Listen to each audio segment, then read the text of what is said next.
Hello friends, welcome to online money 2.0। तो आज हम फिर से बात करने वाले हैं दीपक बिल्डर्स इंजीनियर्स आईपीओस का जो करेंटली जो शेयर्स का जो प्राइस है उस पर हम बात करने वाले हैं, क्योंकि हमें बहुत सारे कमेंट्स भी पिछले वीडियोस पे हमें देखने को मिला है कि हमें करना क्या चाहिए, हमें क्या स्टेप लेना चाहिए। क्योंकि अगर हम इस प्राइस की अगर हम बात करेंगे तो शेयर्स में जो लगातार हमें गिरावट देखने को मिला है। पहले क्यास लगाया जा रहा था कि अमेरिका का जो चुनाव है वो इस पर अफेक्ट डाल रहा है। अमेरिका का चुनाव भी क्लियर हुआ, ट्रंप का वहाँ पे सरकार से भी बन गया, और इस हिसाब से देखेंगे तो मार्केट्स जो है वो थमने का नाम नहीं ले रहा और डे बाय डे यहाँ पे हमें फॉल डाउन देखने को मिल रहा है। तो इस हिसाब से हम देखने वाले हैं कि क्या इस आईपीओस में हमें बने रहना चाहिए या हमें सेल आउट करके बाहर जाना चाहिए। क्योंकि लास्ट जो क्लोजिंग डेट पे अगर हम बात करेंगे तो ये मार्केट जो है वो 5 लाख करोड़ में डूबते हुए निवेशकों को देखा गया। और वही हिसाब से अगर 1 अक्टूबर और 12 नवंबर के बीच में देखेंगे तो 43 लाख करोड़ से भी ज़्यादा का ये हमें नुकसान देखने को मिला है। तो ये काफ़ी बड़ा ये आंकड़ा रहा है, ये माइनस फॉल डाउन का ये।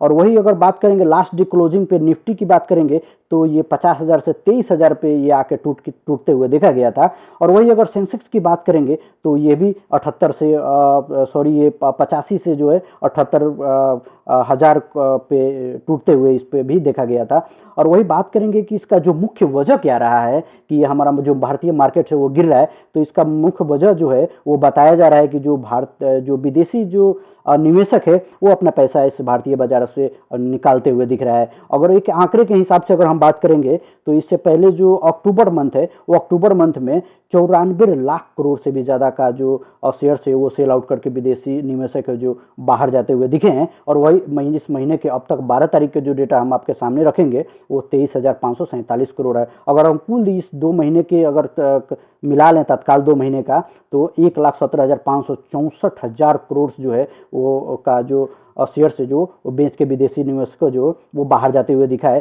तो एक सबसे बड़ा जो इफेक्ट रहा है वो हमारे भारतीय मार्केट में तो यही रहा है। तो वीडियो के अंत में हम जानने वाले हैं कि क्या हमें इसमें बने रहना चाहिए या बाहर जाना चाहिए। तो ऐसे ही daily IPO, grey market premium और स्टॉक अपडेट्स के लिए हमारे चैनल को सब्सक्राइब करें और वीडियो के अंत तक बने रहे।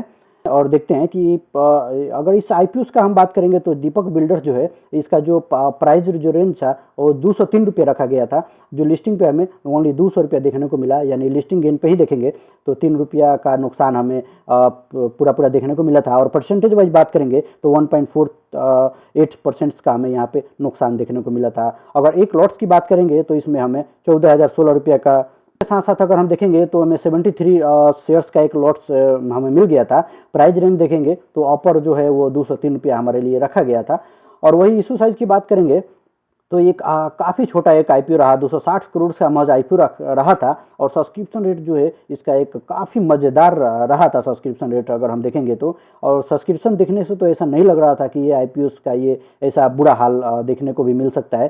क्योंकि अगर सब्सक्रिप्शन की अगर हम बात करेंगे तो क्यूआईबी की तरफ से 13.91 गुना सब्सक्रिप्शन यहाँ पे हमें देखने को मिला था। एनआईआई की तरफ से हम आप देख सकते हैं यहाँ पे स्क्रीन पे, और 82.23 गुना सब्सक्रिप्शन। रिटेलर इन्वेस्टर देखेंगे तो 38.69, और टोटल की बात करेंगे तो 40.94 गुना सब्सक्रिप्शन, जो एक आईपीओ के इतिहास में जो हमें कम देखने को मिलता है।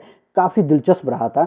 लेकिन अगर बात करेंगे तो ये जो अभी का जो इसका प्राइस जो चल रहा है शेयर्स का वो पर शेयर्स के लिए 150.64 रुपीज़ का चल रहा है। इस हिसाब से देखेंगे तो डे बिफोर डे का जो क्लोजिंग डे है उस पर भी हमें 3 रुपया 6 पैसा का नुकसान यहाँ पर भी हमें देखने को मिला है। और अगर परसेंटेज वाइज देखेंगे तो लगभग 2% का यहाँ पे हमें नुकसान देखने को मिल रहा है। ये एनएससी का डेटा है और बीएससी का भी डेटा भी हमें अगर देखेंगे तो कुछ खास नहीं है, और ये भी सेम हमें यहाँ पे भी देखने को मिल रहा है। और यहाँ पे 2.02% का यहाँ पे भी हमें 1 डे के रिटर्न्स की अगर हम बात करेंगे तो यहाँ पे देखने को से अगर हम बात करेंगे तो इसका जो परफॉर्मेंस देखेंगे तो परफॉर्मेंस हमें काफ़ी निराश करते हुए दिख रहा है। जो लोवेट्स की बात करेंगे तो 150 पे यहाँ पे और लोवेट्स से अभी कारोबार कर रहा है। और हाइट्स की बात करेंगे तो 155.50 का यहाँ पे हाई देखने को मिल रहा है। और वही 150 और हाई की बात करेंगे तो 198 का ये लोवेट्स और हाइट्स जो है वहाँ पे यहाँ पे देखने को मिल रहा है।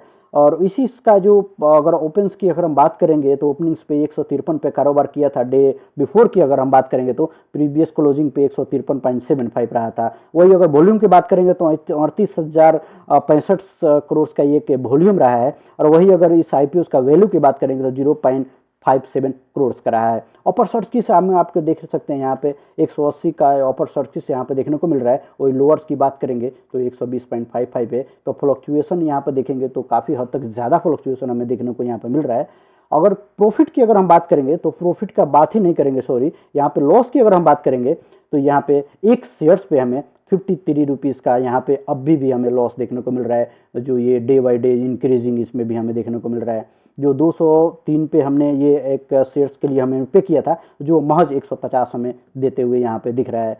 तो इस हिसाब से अगर हम एक शेयर्स अगर हम सेल करते हैं तो हमें 53 रुपये का हमें नुकसान देखने को मिल रहा है। और वही अगर एक लॉट्स का अगर हम बेचना चाहते हैं तो 3,869 रुपीज़ का हमें लॉस सहना होगा। तो हम बात करेंगे कि क्या हमें इस आईपीओ में बने रहना चाहिए, क्या हमें इसे सेल आउट करके हम बाहर जाना चाहिए।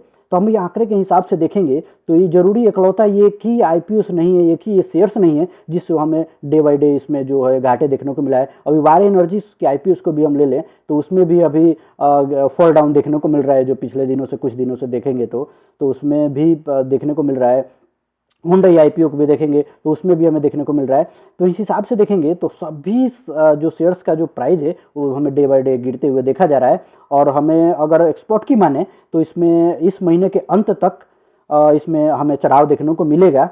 तो ये हमारा कुछ कोई ओपिनियन नहीं है, बट ऐसा हमारा जो एक पर्सनल ओपिनियन तो नहीं बोलेंगे, बट एक एडवाइस ये भी रहेगा कि हमें इसमें बने रहना चाहिए। और क्योंकि नहीं तो हमें यहाँ पे काफ़ी लॉस दे के हमें जाने की ज़रूरत जो है वो नहीं दिख रहा है, गुंजाइश नहीं दिख रहा है।